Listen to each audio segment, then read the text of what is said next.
Ok, la unidad central de mi investigación es la conocida como apéndice interrogativo, terminología adoptada por Suestero Mancera. Otras nomenclaturas refieren a unidades similares como apéndices modalizadores y apéndices justificadores. De manera operativa defino un apéndice interrogativo como un sintagma con entonación ascendente o ascendente-descendente, lo cual le asigna un modo oracional interrogativo que acompaña a un enunciado base, denominado aquí como ancla, donde la relación entre ellos se define como una función dependiente de las propiedades semánticas del apéndice que toma como argumento al ancla. Esto está inspirado en la observación de Kulikover que dice para hermanas alfa y beta, si alfa es interpretada como una función, entonces beta puede ser interpretada como un argumento de alfa. En ese sentido, lo que quiero decir es que básicamente el apéndice, la pregunta, que ahora veremos algunos ejemplos, toma como argumento de su interrogación a el mismo enunciado que ya fue previamente aseverado. Por ejemplo, lo hicimos genial. ¿Verdad que lo hicimos genial? Esa sería la pregunta. ¿Verdad que lo hicimos genial? Radiohead es una de las grandes bandas de nuestros tiempos, ¿no crees? ¿No crees que Radiohead es una de las grandes bandas de nuestros tiempos? Esa sería la pregunta. Este criterio estructural permite incluir ejemplos positivos y excluir ejemplos negativos como los que muestra a la derecha. La principal diferencia entre ellos es que en los ejemplos positivos el interrogativo está tomando como argumento el mismo enunciado aseverado. En los negativos, la cuestión central de cada pregunta es diferente de las aseveraciones previas.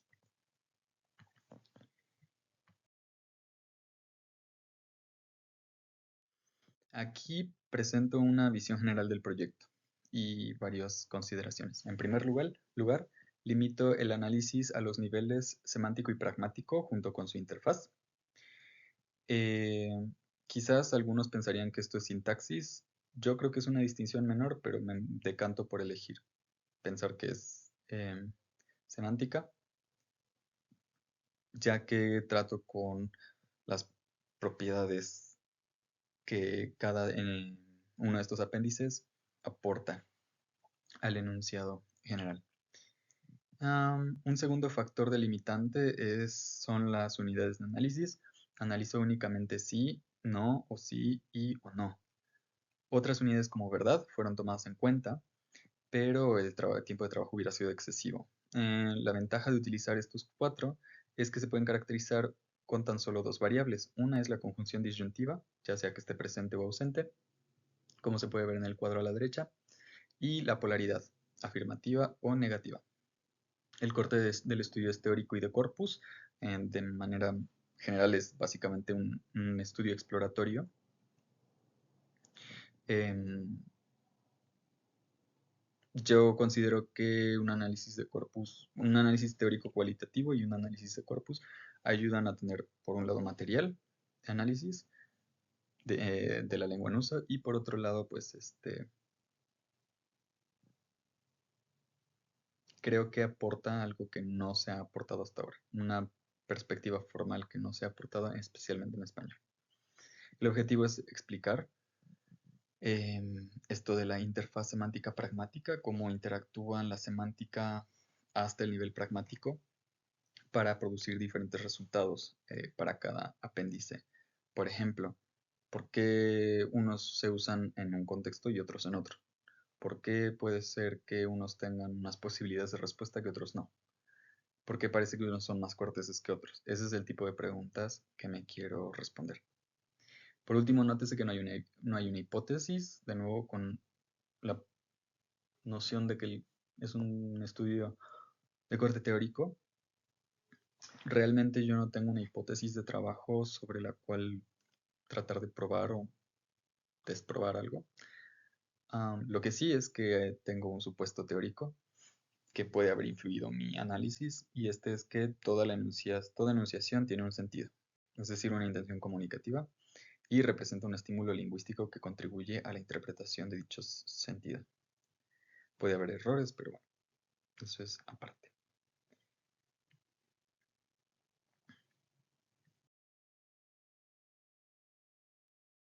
Bueno, entonces en esta presentación me limito únicamente a atender los apéndices sí y no por cuestiones de tiempo. Los resultados que obtuve de estos apéndices. Y a continuación voy a empezar a esbozar la teoría que tomé como base al respecto de las operaciones y partículas de polaridad, con énfasis en la negación metalingüística y la afirmación enfática. Cabe mencionar que tanto en la tesis como en esta presentación extrapolo en buena medida las conclusiones de la negación metalingüística para la afirmación enfática. Algunas personas, entre ellas Raquel González, no estarían de acuerdo.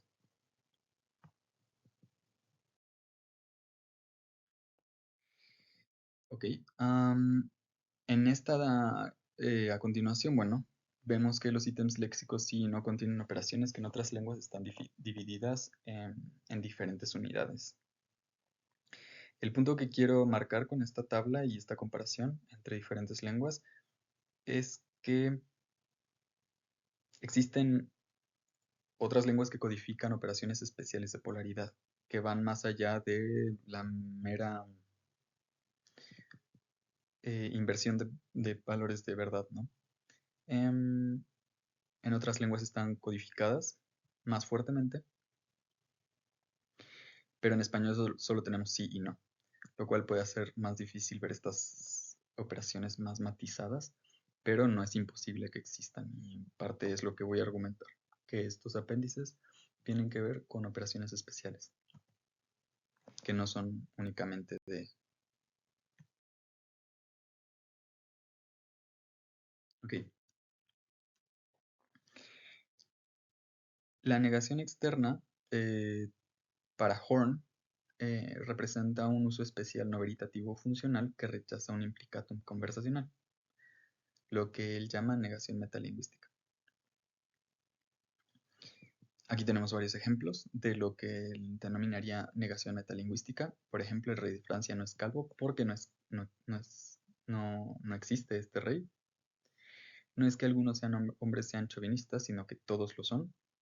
No llamó a la policía, sino que llamó a la policía. No revisaste varios corpus, sino que revisaste varios corpora. La abuela no estiró la pata, sino que falleció. No soy su hija, él es mi padre. Algunos están adaptados de Horn, otros de Yoshimura. Algunos fueron, si no me parece, algunos los inventé yo. Y bueno, al parecer, al respecto de esta noción, cabe hacer dos notas. Una que Carston nota o recalca que, aunque Horn no lo menciona, la falsedad del enunciado es una posible razón para rechazarlo. Entonces, bueno, ahí el rechazo del enunciado también puede ser por la falsedad. Yoshimura, por su parte, propone que existen lenguas, por ejemplo el japonés, donde se codifican razones para rechazar tipos de implicatum conversacional. Ella habla de que, especialmente, no de Banai elimina o rechaza enunciados por implicaturas, por implicación y contenido implicado en ese implicatum conversacional. De este lado derecho lo que hago es mostrar cómo existen muchas formas de negar en japonés que convergen todas en la misma negación en español. La última dice, bueno, es más evidente que el sentido literal es distinto. Sería, no se dice que el rey de Francia es calvo, pero todas las que tienen asterisco, yo creo que una mejor traducción que enfatiza este hecho de negación externa sería que no es que el rey de Francia sea calvo. Esto apunta a que existen diferentes operaciones de negación que ocasionalmente se codifican lingüísticamente en formas particulares, ya sea léxicas o sintácticas.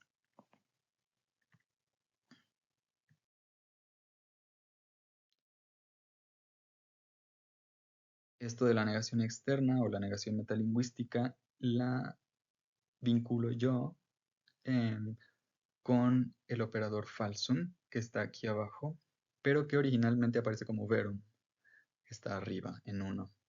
Estos dos operadores realizan operaciones directas sobre lo que se considera información mutuamente conocida o más particularmente el terreno común. El operador verum se puede parafrasear como para todo mundo que forme parte del contexto cognitivo del hablante X y a la vez concuerde con los objetivos comunicativos de la conversación, La proposición está en el terreno común.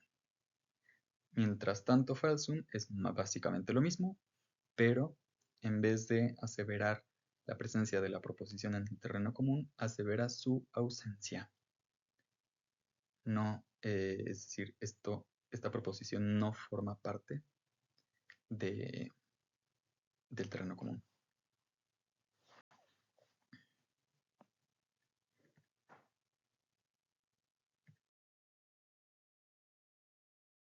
Ahora voy a introducir otra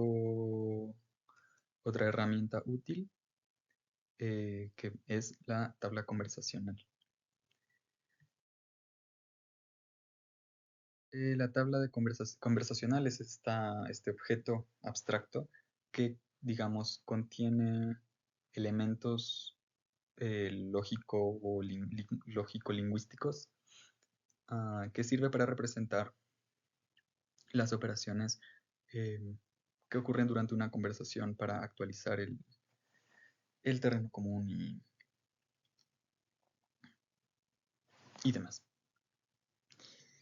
Se compone de compromisos discursivos. Aquí están como C de A y C de B a la derecha.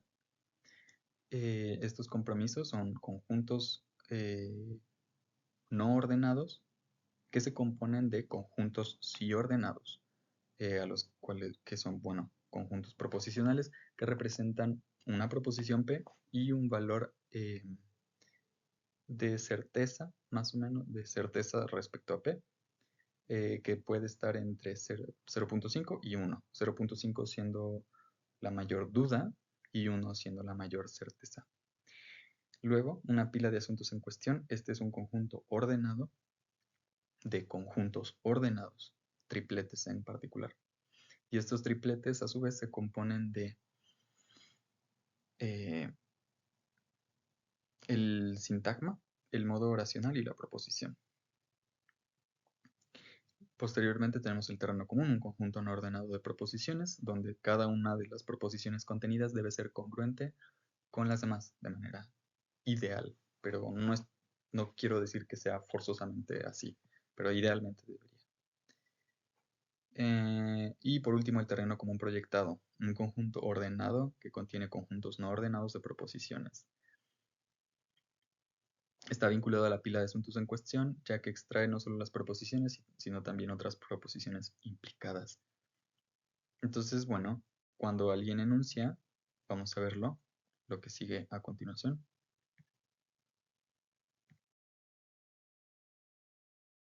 Como decía, cuando alguien enuncia, se asevera, por ejemplo, una proposición P, se compromete el hablante con P, se introduce ese asunto como uno en cuestión y se proyecta un terreno común. En caso de ser aceptado, ese terreno común proyectado pasa a ser terreno común. Esto sucede porque muchas veces, esto se propone así porque muchas veces cuando aseveramos, parece que las cosas son automáticamente admitidas. Para esos casos, simplemente en el caso en que se admite tácitamente, pues simplemente pasa. El asunto en algún momento se da por sentado que es aceptado. Normalmente esa es la operación por default, ¿no? Aceptar, admitir. Si es rechazado, bueno, pues entonces no se admite el terreno común proyectado. Aquí estoy mostrando del lado derecho cómo la operación de admisión ocurre. Recordemos que en la pila de asuntos en cuestión, por su estructura que de pila, el último elemento que entró es el primero que va a salir. Digamos que queda hasta arriba de la pila y entonces es el primero que se puede tomar. Cuando se admite un elemento, se actualizan los compromisos y se proyecta el terreno común proyectado. Finalmente pasa de ser meramente proyectado a ser efectivamente terreno común. Aquí, entre el curso, en el transcurso en el camino del terreno común proyectado al terreno común, presento esta operación que es la que revisa que para toda pi mayúscula que está en el terreno común, para toda proposición pi mayúscula que está en el terreno común, pi mayúscula debe ser congruente con pi minúscula, que es la proposición proyectada, para que ésta entre a formar parte del terreno común, para que se una. Sigamos. Ok. Habiendo visto entonces los elementos básicos de la tabla conversacional y los elementos básicos de falsum, quiero mostrar los efectos de falsum en comparación con la aseveración y, más importantemente, de interrogar falsum, que es lo que yo estoy proponiendo que hace el apéndice interrogativo no, en particular. Entonces, falsum proyecta una representación, una metarepresentación, que puede ser la representación cero, pero puede ser una representación superior. Y más bien es mínimo una representación superior, porque como habíamos visto, estamos hablando ya no de la proposición P. Falsum no trata P, sino que trata su presencia en el terreno común, y eso es una metarepresentación de P. Entonces, falsum introduce esa metarepresentación superior, de orden superior, de P, la proyecta y proyecta otras implicaturas, metarepresentaciones y demás. Entre ellas, el hecho de que P es parte ya previamente del terreno común, pero que no debería serlo.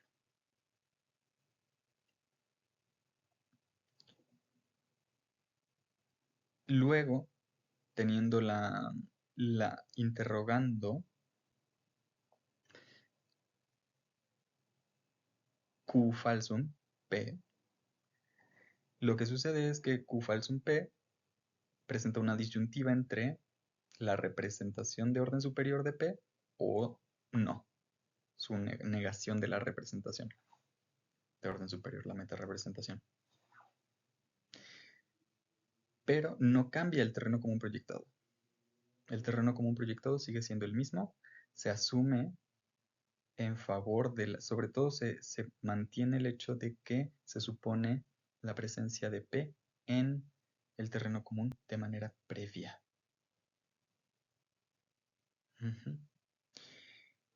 Esa es una, digamos, proyección de falsum extra. Al admitir falsum, bueno, más bien de la admisión de un apéndice interrogativo que sigue a una aseveración. Entonces, si tenemos la aseveración, se admite la aseveración, se introduce P en el terreno común y luego se pregunta sobre esa representación de P. Siendo que P ya está admitida en el terreno común, entonces es viable de manera automática admitir, aunque haya una disyunción como una interrogación, admitir la presencia de P y su metarepresentación en el terreno común, ya que la aseveración permitió la asimilación de P en el terreno, en un turno anterior, digamos.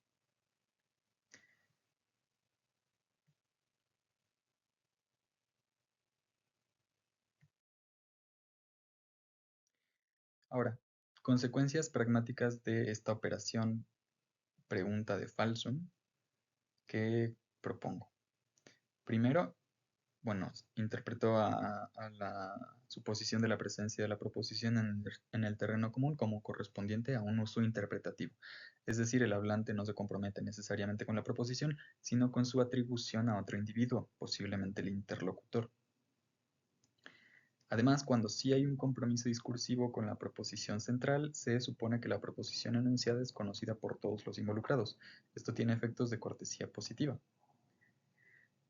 Por ejemplo, los participantes tienen el mismo nivel de información, por lo tanto están de acuerdo, por lo tanto son iguales, por lo tanto son parte del mismo grupo. Luego, bueno, aquí hay algunos contextos de atribución con apéndices interrogativos donde el hablante no se está comprometiendo con lo que dice, por ejemplo. Y estoy usando no como ese mismo operador de Q falso. Dice Juan. Bueno, Juan normalmente no cocina, pero un día María, su pareja, llega a su casa y claramente sorprendida lo encuentra cocinando. Ante ello, Juan exclama: ¿Qué estoy haciendo? No, si nunca cocino. Juan sabe lo que está haciendo, pero le está atribuyendo la pregunta. Luego, en un salón de clases, la maestra revisa la tarea y nota que dos alumnos hicieron el mismo ensayo. Entonces exclama irónicamente: la maestra es muy tonta, ¿no? No se va a dar cuenta. Lo mismo. Aquí del lado derecho hay algunos casos de estos ejemplos que yo consideré atribuciones en el corpus. Y bueno, paso a la siguiente para acelerar.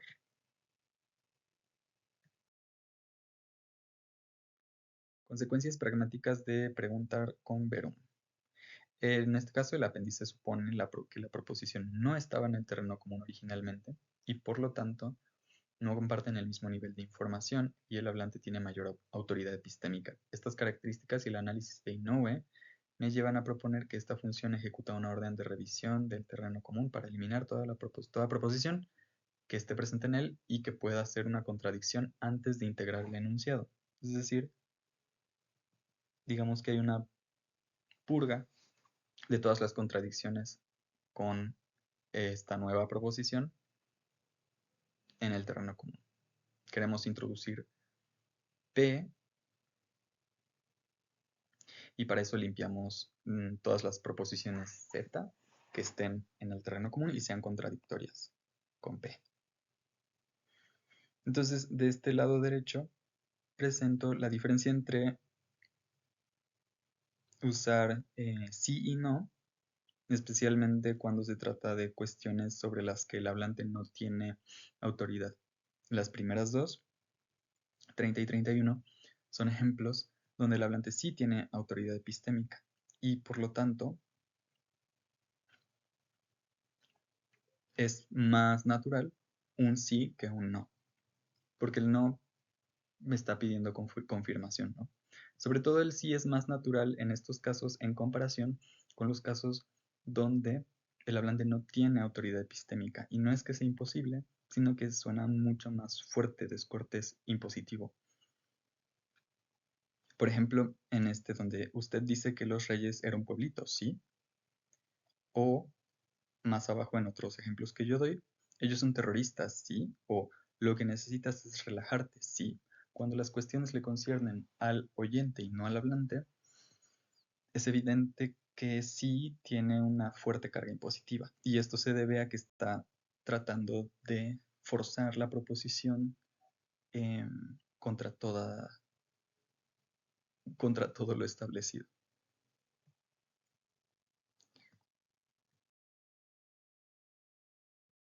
En conclusión, bueno, los apéndices sí, no o sí y o no representan diferencias sistemáticas. En primer lugar, se distinguen por la presencia o ausencia de la conjunción disyuntiva. Esto crea un grupo con disyuntiva de características sintácticas y semánticas más rígidas, en el cual se inserta un interrogativo disyuntivo P o exclusivamente no P. Disyunción exclusiva. En secuencia con una aseveración previa acerca de P, se genera un matiz en la fuerza locutiva al mismo tiempo que se invita a la participación del interlocutor al respecto. Esta es una estructura más o menos general de todos los apéndices interrogativos, ya que invitan a la participación del oyente. Los apéndices sin conjunción sí y no introducen los operadores especiales de características metarepresentacionales Q verum y Q falsum respectivamente. Ellos interactúan directa y metalingüísticamente con el terreno común, específicamente las creencias de los otros participantes respecto a una proposición P. Los efectos pragmáticos de estos operadores incluyen la distribución de autoridad epistémica, que a su vez tiene efectos de cortesía positiva, y además de los ya ampliamente observados efectos de confirmación de la correcta asimilación del mensaje.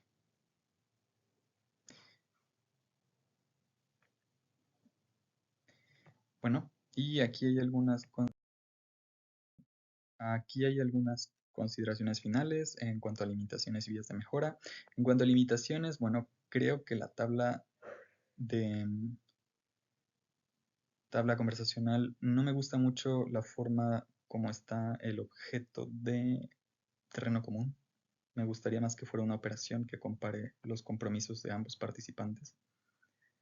Pero ni siquiera es exactamente los compromisos de ambos participantes, sino lo que cada uno cree que el otro sabe o cree. Y los compromisos discursivos son más bien explícitos de lo que sí se ha dicho. Por otro lado, líneas de investigación, considero que estas operaciones verum y falsum tienen mucho potencial, no solamente para apéndices interrogativos, sino se me ocurre, por ejemplo, lo que expliqué con sí, me suena bastante similar al análisis de Blakemore de Butt y quizás otros conectivos y otras palabras funcionales o de significado procedimental pueden ser explicados con los operadores verum y falsum, pero quizás incluso podamos encontrar otras operaciones generales. Yo creo, por ejemplo, que la operación de revisión puede ser fundamental.